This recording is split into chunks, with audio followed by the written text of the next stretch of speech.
For our next Disney trip, how do we know which resort hotel to stay at? Ashley. Well, how do I know which reservations to make and when? Ashley. But seriously, where can I find the best deals on park tickets? Ashley. Why do you keep saying Ashley? Because when it comes to travel and Disney planning, Ashley is always the answer. Oh, you mean Ashley Dixon from Adventure Awaits by Ashley, of course. Yes, she knows all the tricks, tips, secrets, and more to make your next vacation easy, enjoyable, and absolutely magical. And take it from me, you can never have too many Ashleys in your life. To book your next trip, contact Ashley at Adventure Awaits by Ashley, and be sure to mention that the Wonderful Thing About Disney podcast sent you. Hey Pixar fans, are you ready for a hole-in fun? Pixar Putt, an 18-hole mini golf course inspired by your favorite Pixar movies, swings into Garden State Plaza in Paramus, New Jersey, starting October 29th for a limited time, and also continues at the Pixar Place Hotel at Disneyland Resort until January 4th, 2026. Get your tickets at www.pixarputt.com. Ready, set, putt. Hi, I'm Jake. And I'm Ashley. And this is the Wonderful Thing About Disney podcast. Because Disney's a wonderful thing. Come on down, stop on by, hop a carpet, and fly with us as we discuss the parks, treats, and all things Disney, with new episodes every wonderful Wednesday.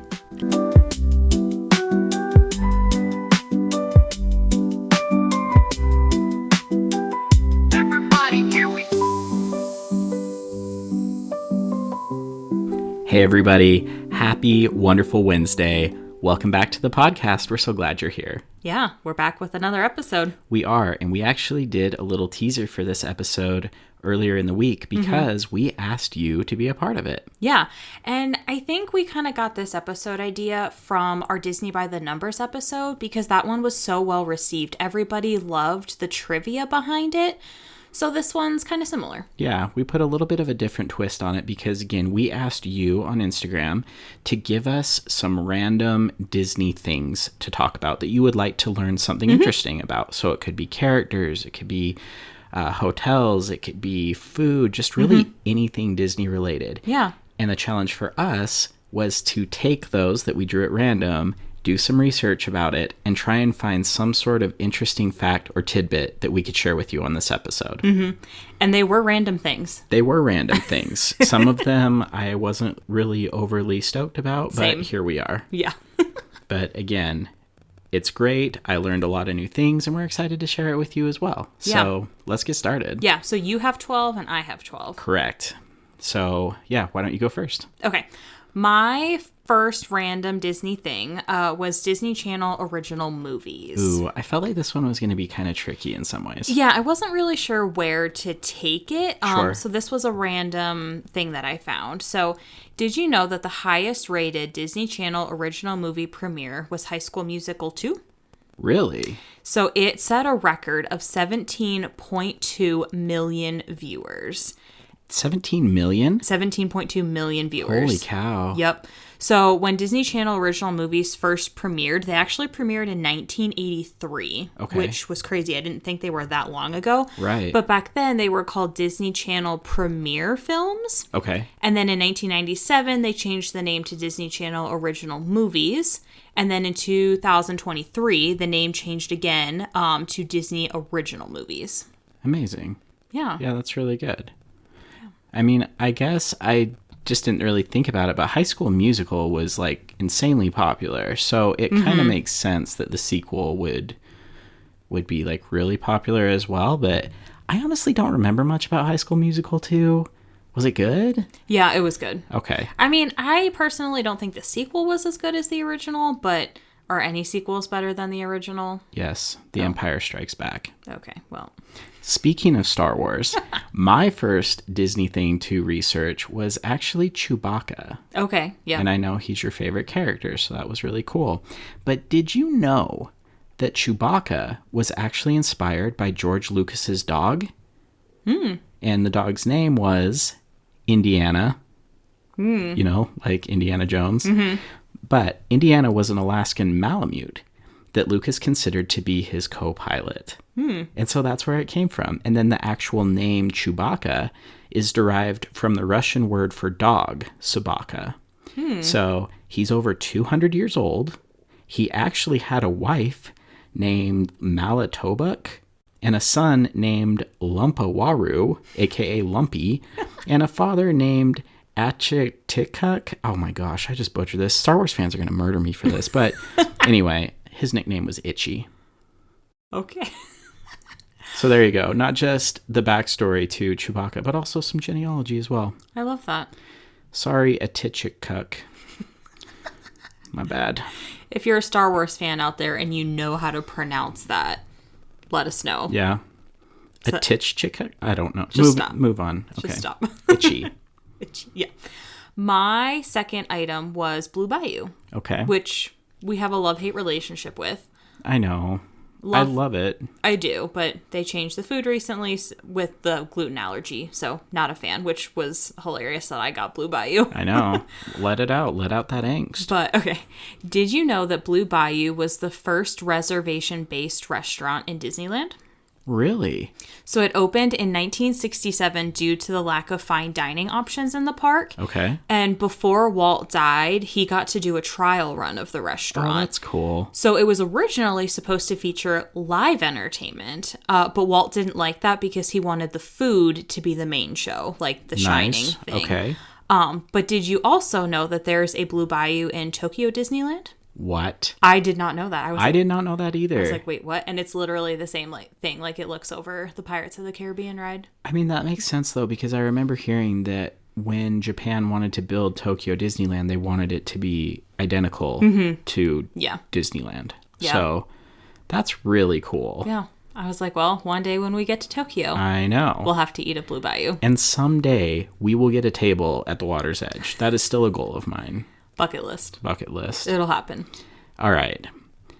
My next one was one that I was less than enthusiastic about. Hannah, if you're listening, this is for you. Treasure Planet. She asked for justice for Treasure Planet, and I hope I brought it. I actually found this really interesting and kind of cool. Did you know that Treasure Planet is the most expensive traditionally animated Disney film ever made? Seriously? Yeah. Its budget was $140 million. Wow. Like almost blockbuster level. Why? So its high cost was due to the innovative blend of traditional and CGI animation. So they came up with something called deep canvas technology that's supposed to create a sense of depth and was used to create like the full screen virtual set. So it's a mix of 2D and 3D animation. Interesting. Yeah. So all like the human characters are hand drawn, but John Silver's cyborg parts and the robot Ben, those are CGI. So this is actually also the first film to be released simultaneously in regular and IMAX theaters. Oh, wow. I know. Who knew? That's cool. And then the last thing is the name of the ship. So I think they refer to it as the Legacy, but it is the RLS Legacy. And that's a direct reference to the author of the original novel Treasure Island, Robert Louis Stevenson. Oh, I didn't know that. I know. I had no idea that this movie, one, was so expensive, two, that it was like groundbreaking and kind of pioneering in animation. So, I mean, I think similar to everybody else's feelings, I'm not the biggest Treasure Planet fan. Sure. However, I feel like I need to go rewatch the movie now. I know. Justice for Treasure Planet. Yeah. Okay. Yeah. Well, we have something to do this weekend. We have something to do. All right. Okay. Moving on. My next item was Liberty Tree Tavern. One of my favorite places to eat in Magic Kingdom. One of the only places to eat in Magic Kingdom. I love sitting there with President Franklin. No, not President. Okay. I loved this fact, though. Did you know that this location used to be a character dining location? Ooh, I did not know that. No, I had no idea. So this opened with the park, but it was refurbished in the 90s and was made character dining, and it also introduced the 6 themed rooms. But you could meet Minnie, Pluto, Goofy, Chip, and Dale, and they were all in colonial attire. Really? So Chip and Dale kind of had powdered wigs. Goofy was a riverboat gambler. No way. And Minnie had a colonial cap. I can't find the exact date when the character dining ended, but from what I can tell, by 2009, the character dining was over. See, I feel like this is something that maybe Ashley Dixon would know about as a former cast member who Yeah. worked in entertainment. Yeah. Like, I'm really curious. And this is something that she does on her Theme Park Tavern on Tuesdays, where she shares like old videos of shows and entertainment and things. I don't know. Maybe we'll see if Ashley can dig something up on that for us. That would be awesome. I really want to see Goofy as a riverboat gambler. You can Google pictures. What I can't find is Chip and Dale in powdered wigs. So I'm interested to see if that actually happened. It'd be amazing. That would be amazing. Yeah. Okay. So my next one is probably the one that I am most excited about. Okay. And that's Jack Sparrow. You were very excited to pull this one. Because I did learn something this year on Instagram that I had never known before that I included, but I took it even deeper as well. Okay. So, did you know his backstory? No. So it kind of hints at it in one of the newest Pirates movies that, I don't know, some people didn't love them as much as they went on. But, so Jack Sparrow was actually born on a pirate ship during a typhoon. And he was trained to sword fight and fence by an Italian swordmaster. Oh. Okay. So his famous ship, the Black Pearl, it was initially called the Wicked Wench. Oh. And so he was a helmsman on that ship before the ship's captain, Captain Morgan, died in battle, leaving the captaincy to Jack. So he escaped from Salazar and, you know, he took over the ship as the captain. Well, then he gets involved with Cutler Beckett. Yeah, that Cutler Beckett from the East India Trading Company. Yep. And so Sparrow was tasked with transporting a cargo of slaves to the New World. But while he initially agreed, he had a change of heart and thought that that wasn't right and it wasn't true to the ship and to himself. So he rebelled and he freed the slaves by taking them to this like lost island of Kerma. So Beckett finds out, he's furious, catches up with Jack Sparrow, throws him in jail, personally brands him with the P, so he'll be forever marked as a pirate, Yep. which we see in the first movie. But to further torture Jack for his disobedience, Beckett ordered that his men fire on the Wicked Wench. They set it ablaze, sinking it into the ocean. So Jack, he forces his way free from his guards, escapes, dives overboard. And as he's sinking with the ship, that's when he summoned Davy Jones, bargains his soul in 100 years of servitude to bring back the ship. And he wants it to be transformed into like the fastest, most dangerous pirate ship on the seven seas, which Jones agrees to. He raises it from the sea floor now as a charred black leftover of his ship with an angel figure on the front. And he christened it the Black Pearl. That's awesome. I have goosebumps. We never knew this, but like Star Wars, outside of the movies, there's actually a lot of novels that are canon that tell this backstory. But it's so freaking cool because, again, like, you know, Jack is kind of like this anti-hero bad guy, but when you learn his backstory and know that, like, while he was tasked with doing this thing and transporting slaves, that he set him free. So, like, at his core, he's still a good guy. Crazy. I love that. I know. That's cool. I am so stoked. I love it. Okay, well, speaking of stories, Okay. my next topic was Rapunzel. Nice. So, did you know that Rapunzel is based on the fairy tale by Brothers Grimm? I did know that. Okay, do you know the story? No. Okay, well, I'm going to tell you. Okay. So, in this story, she's actually not royal. She's just a commoner. Okay. So her mom, while she was pregnant, craved this type of lettuce that was found in the witch's garden, Mother Gothel. Okay. So her husband steals it, and in exchange, Mother Gothel wants the baby. Because she's like, you can't keep taking lettuce from my garden, so I want the baby. That sounds very on brand for the Brothers Grimm, by the way. Like, babies were like rationed off all, you know, like it happened. A repeating theme. So Mother Gothel takes the baby, and then when Rapunzel's 12, Mother Gothel locks Rapunzel in the tower. So Rapunzel's only 12 when this happened. Okay. So a prince hears Rapunzel singing and discovers that she let down her hair for the witch to climb up. Yeah. So he begins to visit her, and of course, they fall in love. She's 12. So Rapunzel accidentally reveals that the prince has come to visit to Mother Gothel, and then Mother Gothel cuts off her hair and banishes her. I mean, it's understandable. I don't want some dude climbing up my daughter's hair while I'm away. So then Mother Gothel tricks the prince, and he falls from the tower, and he's actually blinded by the thorns below. Oh. So then the blind prince wanders around for years until he stumbles upon Rapunzel. So her tears actually restore his sight, and they return to his kingdom and live happily ever after. And she's older now. Yeah. So it's not so creepy. Sure. All right. But also, bonus fact, Rapunzel is the first Disney princess to have magical powers and have freckles. I don't know what is surprising me more, the freckles or the magical powers. But either way, get it, girl. Yeah. That's amazing. Yeah. Amazing.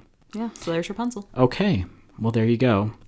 So my next one is the Matterhorn. And I feel like everybody has probably already heard about the basketball hoop inside the break room for cast members. Yeah. It's pretty common at this point. Very cool. Mm-hmm. Anyway, did you know that this ride was the first to feature a tubular still track and an electronic dispatch system and a single rider seat configuration? They were the ones who pioneered it. Wow. Interesting. Amazing. And its 147-foot height is exactly 1/100th the size of the real Matterhorn in the Swiss Alps. Of course it is. I know. Of course it is. Amazing. And then also, as you're going around on the ride, if you look closely at the crates and the climbing equipment, you'll see that Wells Expedition is painted on the side. Okay. So this is actually a tribute to Frank Wells, whose name is also on Main Street. But he was a beloved former chief operations officer who died tragically in a helicopter crash returning from a heli-skiing trip. Yeah. Kind of dark, Right. but actually cool. But that's not all. I got one more for you. Okay. What is the Yeti's name? It has a name. It does have a name. I don't remember the name, but he does have a name. Harold. His name is Harold. Of course. Right? But, like, this is one of those things, like, as we dove into this, like, again, you're telling me that Disney and the Imagineers were the first to come up with a tubular steel track design and an electronic dispatch system that's now used in theme parks all over the world. Yeah, exactly. It's mind-blowing what they came up with because Walt invested in these Imagineers. Yeah. So cool. That's crazy. I love it. Love it.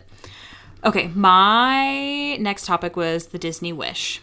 So I think most people know about the chandelier and the Goodnight Kiss. Okay. Which is the show that happens on the chandelier. It happens at 10, 11, and midnight, and the lights twinkle, and you kind of hear Cinderella humming in the background. Nice. But did you know there's a story behind the chandelier? I did not. So, I mean, it's pretty obvious, but the shape of the chandelier is Cinderella's ball gown that's kind of upside down. Ah. So Imagineers made the pixie dust swirl around her in honor of Walt's favorite piece of animation, because that was his favorite. Yep.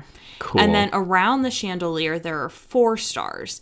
And many people believe that that's for navigation, north, south, east, and west. Yeah. But it is said that those 4 stars represent the 4 cruise ships that came before the Wish. The Fantasy, the No Magic, way. the Wonder, and the Dream. And then the star that is at the very bottom of the chandelier is obviously for the Wish. Okay.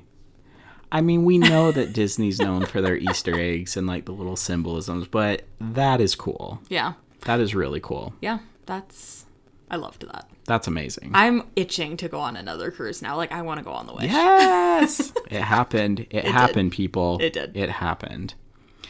Okay. So my next one is the Disneyland Railroad. Okay.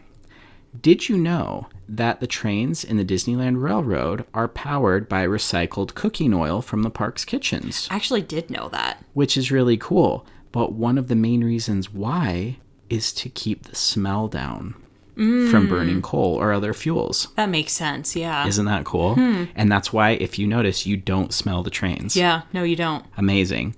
But I've got more. So in the Disneyland Railroad, it has that big diorama, that tunnel that you go through after Tomorrowland and Autopia, right? So it's called the Primeval World, but that is the world's longest continuous diorama with the dinosaurs, the volcanoes, the animatronics, everything. Oh, interesting. And the station in New Orleans Square features a semigraph, which is a functional antique train signal, but it also has a telegraph. And I think you've heard that as we sit there, just the tick, tick, tick as it's going along. So It's actually playing a version of Walt Disney's opening speech. I actually did in know Morse that code. too. Yep. That is cool. I did know that, yeah. But while I was looking this up, I did find one fun tidbit about the Walt Disney World Railroad that I thought I should share as well. Yeah. So the whistle that is, used on that train, it's the same one that was used in 1928 Mickey Mouse cartoon Steamboat Willie. No way. Yes. That's awesome. I know. Freaking Disney. Yeah, right. I'm loving this. It is really cool. Learning all these new things. I know. I love it. I know. I had no idea. Okay. I had no clue. Okay. All right. Next up is spring rolls for me. So I could not find information on just spring rolls. I looked how many are sold, in the park, whatever. So, but I did find information on the spring roll cart. Okay. So I hope that is absolutely. acceptable. That counts. Let's do it. Okay. So did you know that the first spring rolls served at the cart, it was a hot dog and cheese egg roll? Really? Mm-hmm. So the cart opened in 1994, and the hot dog was wrapped in a coating of cheese and deep fried in the wonton wrapper to make it an egg roll. And then within the cooking process, the cheese would kind of liquefy, and it would cause a burst of flavor with every bite. Yes. I would like one. Yes, cheese. Maybe two. So they obviously don't offer hot dog and cheese egg rolls anymore. Yeah. But so that's how it started. Yeah, that's how it started. And apparently it's this thing that people do when they go to Disney World. We've never had one. No, we really need to get the spring rolls. We need to do it. Okay, next time we go, I'm getting the spring rolls. I will report back. That will be our Beyond the Churro. Yeah. We finally need to experience the spring rolls. We do. All right. We do. So for my next one, I got the Disneyland Rose. Yeah. Which I think can be something that not a lot of people know about, but if you know, you know. Mm-hmm. So it is a thing, and it's something very special to Disneyland. But I didn't feel like I could do it justice, so I had to phone a friend. I called our friend Sean from Plants of Disneyland, and he sent in the following clip that tells you all about the Disneyland Rose. Love it. Did you know Disneyland had its very own rose? Well, in 2001, Director of Horticulture for Disneyland, Karen Hedges, went on quite an adventure to find a rose that would perfectly represent the park. She came across a disease-resistant Floribunda rose, and its colors are quite the showstopper.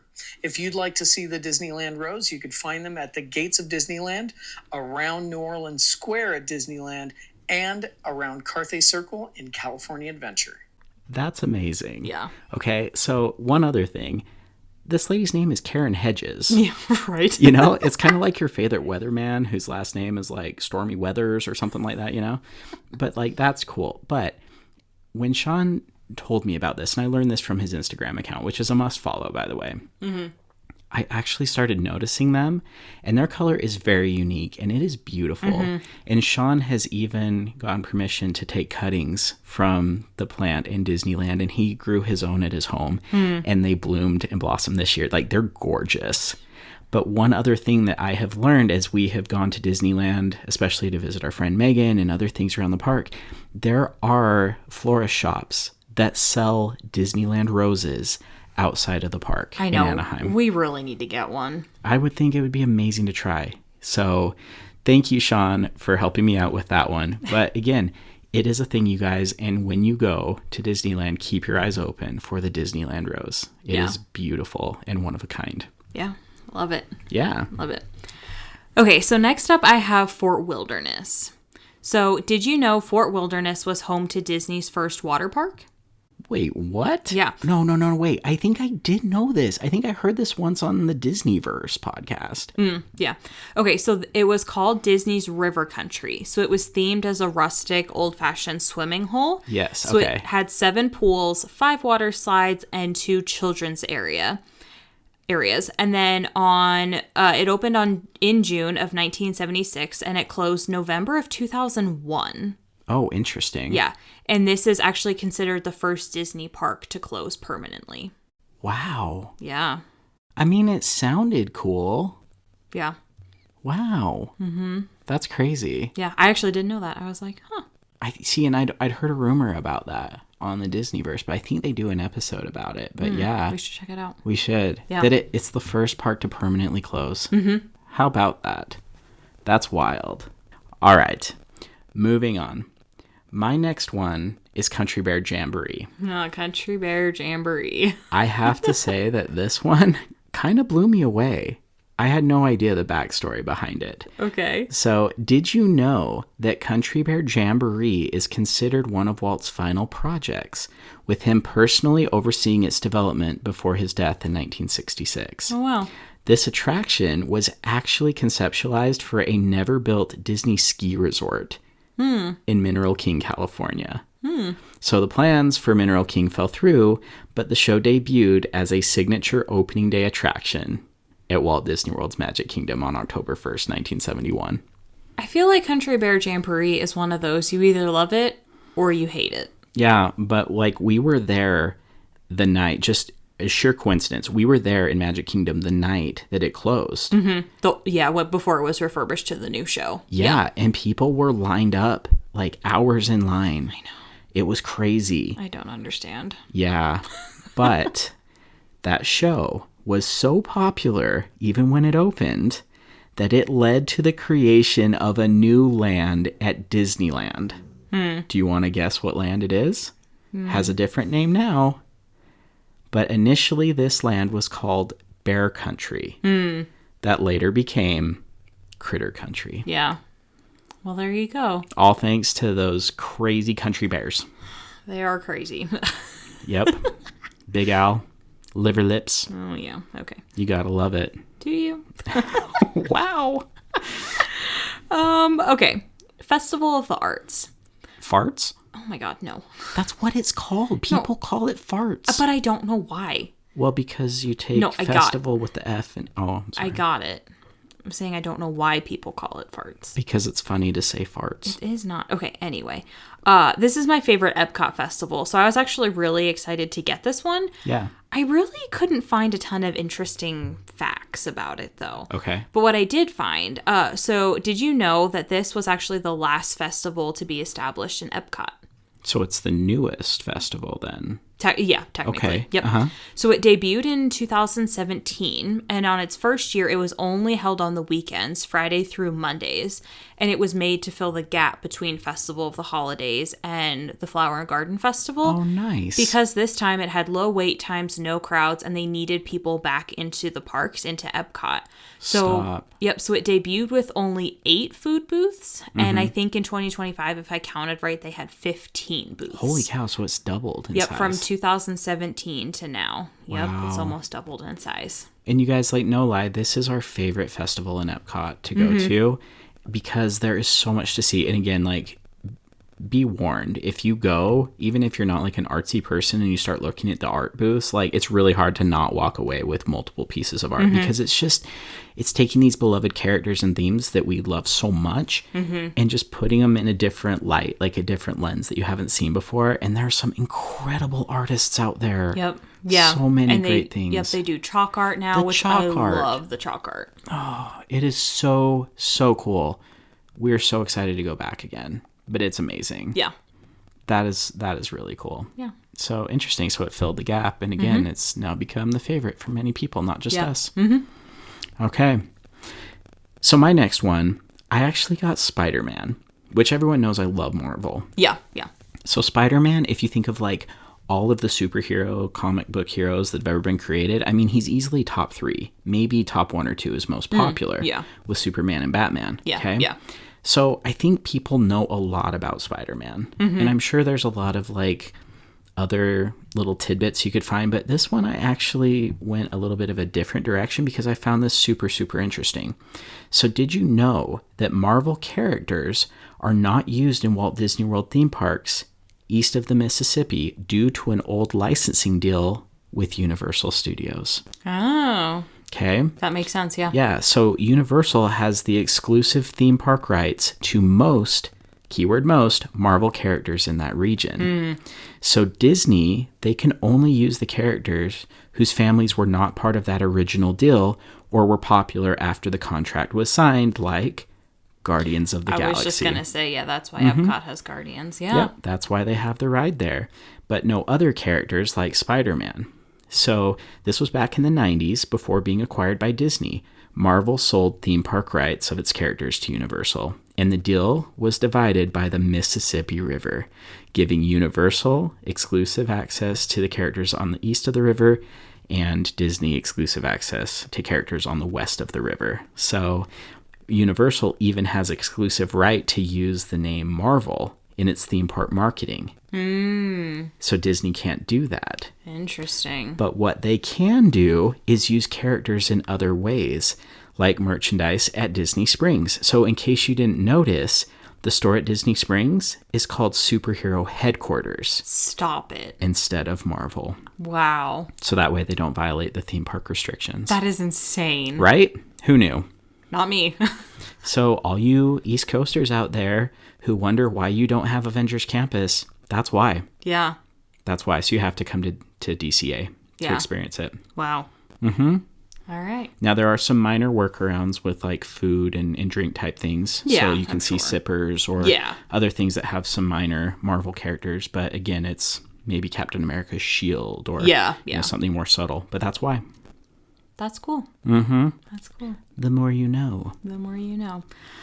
Okay, so my next topic was Hong Kong Disneyland. Ooh. And I actually came up with this fact earlier, and I should have changed it because if you go to the Disney Parks Instagram, and I'm sure it's on TikTok too, they stole my thunder today. Today they did? Literally, they posted it today. It's a sign. But Walt is smiling down on you. I'm going to share the fact anyway. So did you know that the Hong Kong Disneyland Castle was refurbished in the parks for their 15th anniversary? Really? Yep. So when the park opened, it was Sleeping Beauty's castle. And then in 2020, it was changed to the Castle of Magical Dreams. So the castle features architectural elements and symbols and colors from stories of Snow White, Cinderella, Aurora, Ariel, Belle, Jasmine, Pocahontas, Mulan, Tiana, Rapunzel, Merida, Moana, and the queens from Frozen, Anna, and Elsa. So like all the Disney princesses, essentially. Essentially, yep. So now guests can enter and walk through the castle, and it includes a meet and greet attraction called the Royal Reception Hall. And there's also a jewelry shop in the castle. Of course there is. Yeah, called the Enchanted Treasures. Well, how about that? Yeah. So you're telling me that they took itty bitty Sleeping Beauty's castle and gave it a major upgrade? Yep. For their 15th anniversary. Yep. That's nuts. Yeah. Because I've seen pictures of it and it never really clicked that like now if I'm looking at it, like I'm looking at it on my phone right now, yeah, it looks like Sleeping Beauty's castle, but then she got like a major renovation. Yeah. That's nuts. I never would have noticed that. Yeah. No, it's awesome. Like you need to look at pictures and then go check out the Disney Parks social media pages. Yeah, they have a reel about it. Wow. Perfect timing. It was. Way to go, you. It was. Way to go, you. All right. Well, my next one, someone suggested it and fate brought it to me. Churros. Literally, I cracked up when you pulled churros out of the bowl. The Dingle Hoppers know me too well. So whoever suggested that, thank you. I see you. I owe you a churro. Yeah. So did you know that it was actually a food and beverage cast member named Jim Lohman who saw small churros at a race event and thought that they would be a great fit at the park? So as the story goes, Lohman happened to spot a churro stand while at the Long Beach Grand Prix in 1985. He tracked down the company behind the street snack, which was J&J Snack Foods. Obviously a sign for me, J&J. Yeah, seriously. To see about bringing them on as Disneyland vendors. They agreed, and essentially the rest is history. So Lohman worked with the vendor to create a special 12-inch version for Disneyland, increasing the size from the original 6-inch churros. God bless this man. I mean, that is inspired work. Why settle for 6 when you could have a 12-inch churro? Oh my God. It's amazing, right? So this new larger size had a purpose. It was intended as a treat that guests could eat while walking and dancing. So the churros were tested out as a cart in Frontierland, became an immediate hit, and eventually became a park staple. Have you ever danced and eaten a churro at the Yes. same time? Okay. Yes, I have. Okay. Both in my belly and physically down Main Street. Okay. So, Jim Lohman, wherever you are in that great castle in the sky, or if you're still here, thank you. You are Jake's hero. Thank you from me. I'm going to track this man down. I'm going to give him a hug. He doesn't need to know why, but he'll know. Sure. He'll know in his heart why. Not creepy at all. No, it's fine. It's fine. Okay, we have, I think, 3 more. Yep. 3 more. So, Grizzly Peak is up next. So, did you know this land was created to represent the state of California? I figured as much Yeah. because, like, California's flag has a big bear on it. Yeah. So, the land opened with the park, and it was part of a larger land at the time that was called Golden State. Ah. It also had Condor Flats and Pacific Wharf. Okay. In 2012, they redesigned the park, and these 3 lands were broken off. So now the only one that is still remaining is Grizzly Peak. And here you will find it is a man-made 110-foot grizzly bear shaped like a mountain, which showcases the state animal. Which is crazy. Yeah. That's amazing. Yeah. And I actually know the story behind how the grizzly bear became the state animal and why it's on the flag. Oh, well, look at you. I actually learned about it in Kit Carson's biography. He was course. like a frontier mountain man back in the 1800s. And when they came into, as they were exploring that part of the country, as they came into California, they shot a bear. And they put it on their flag as kind of like the flag of their expedition. And when they got to the first town in California where they fought the Mexican army and took over the town, they raised the flag there. And it's been the state flag ever since. Well, look at that. I know. Crazy. Okay. Crazy. All right. My next one is Mr. Toad. Thank you for sending this in, by the way, because Mr. Toad is a riot. But this is actually a really cute story. Okay. So did you know that Walt Disney once told a photographer that there was only one Mr. in Disneyland? So, as the story goes, this was after a waitress had asked him, "Can I help you, Mr. Disney?" To which he responded, "Yes, but remember, I'm Walt. There's only one Mr. in Disneyland, and that's Mr. Toad." Oh my gosh. So great. So, I have more, though. Oh, okay. boy. Okay, here we go. So Mr. Toad's Wild Ride buckle up. It was an opening day attraction at both Disneyland and Walt Disney World. But here's the part I didn't know. The Walt Disney World version actually had 2 tracks Oh, wow. so that guests could see different scenes in each version. Which is wild, right? But Mr. Toad's Wild Ride is no longer there anymore. What was it replaced by? No, wait, I know this. You do I know it. this. But was it Winnie the Pooh? It was Winnie the Okay, Pooh. yeah.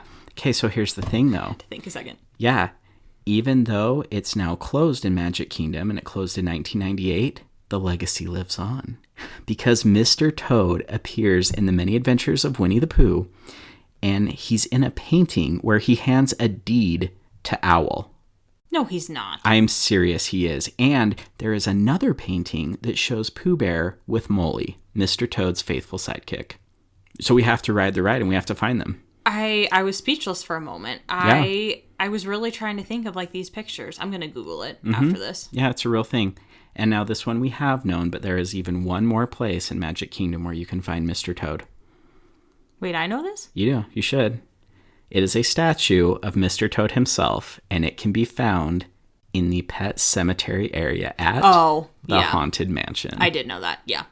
Yeah. Mr. Toad lives on. Yeah. Such an interesting character, ride, movie, all I know. of the things. I know. Where else can you go to Disneyland and take a ride through hell? Only on Mr. Toad. Yeah. Literally. No, it takes you to hell. It does. Anyway, there you go. Yeah. So my next one I feel like is not as interesting as yours. Okay. So I had Pixar. Well, that's cool. It is, and I could have done like the history of Pixar about like the company, Steve Jobs, whatever. But I found this movie fact, which I thought was really interesting. Okay. So it's about Up. Oh, nice. So did you know that Charles Muntz in Up was inspired by a true person? Wait, really? Yes. No. So Charles Mintz was a distributor who famously stole Oswald the Lucky Rabbit. No. So Walt Disney in 1928 was taken advantage of and poorly negotiated the contract. Okay. And Charles convinced most of the Disney animators to leave with him. So, No way. So this betrayal was a significant turning point for Disney because this led him to create a new character, Mickey Mouse. Yep, and rebuild his Stop. studio.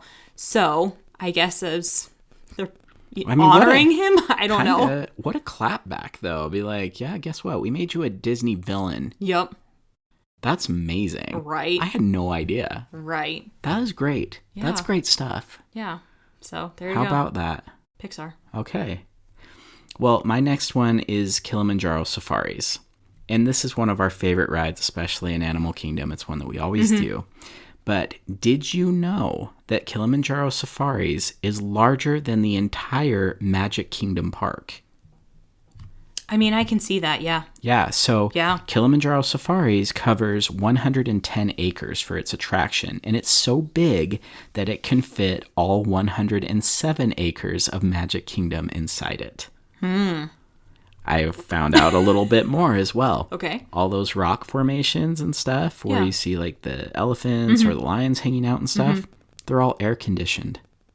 Wait, what? Yeah, they're air conditioned to encourage the animals to sit on and in them during the day.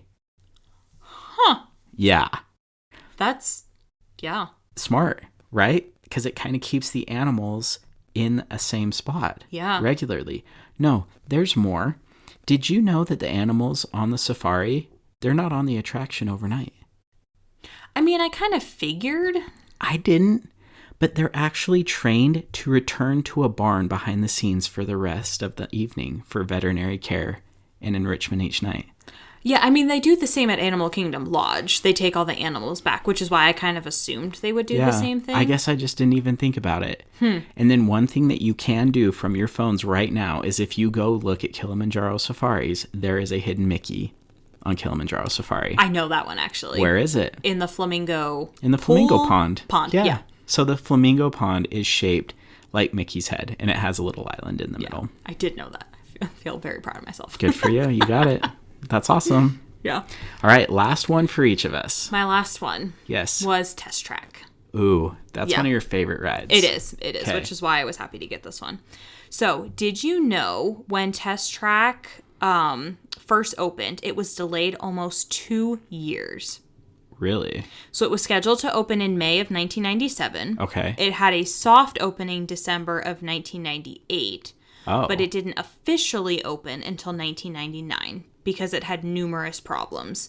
So the first problem is the wheels used on the ride vehicles. They could not hold up to the demand and the speed of the ride. Did they keep this like disintegrating or something? The article didn't say. Wow. But the second problem, for Test Track to run with the highest hourly capacity possible, which was 29 ride vehicles Okay. that were needed, it could hold 6. That's it? That's it. So the Imagineers had to completely scrap the technology, Yeah. the software, and they needed to develop all new software, Are you serious? which is why it took a minute. And then even when it first opened, it had a lot of downtime because the software was just not really ready. Wow. And I feel like that's the problem to this day. Like the software just...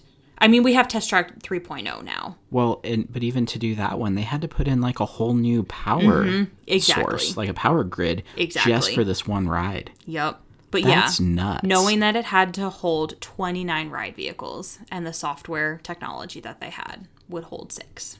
Well, how about that? So Yeah. the next time that you're upset, the Test Track breaks down again. Yeah, that's nuts. Yeah.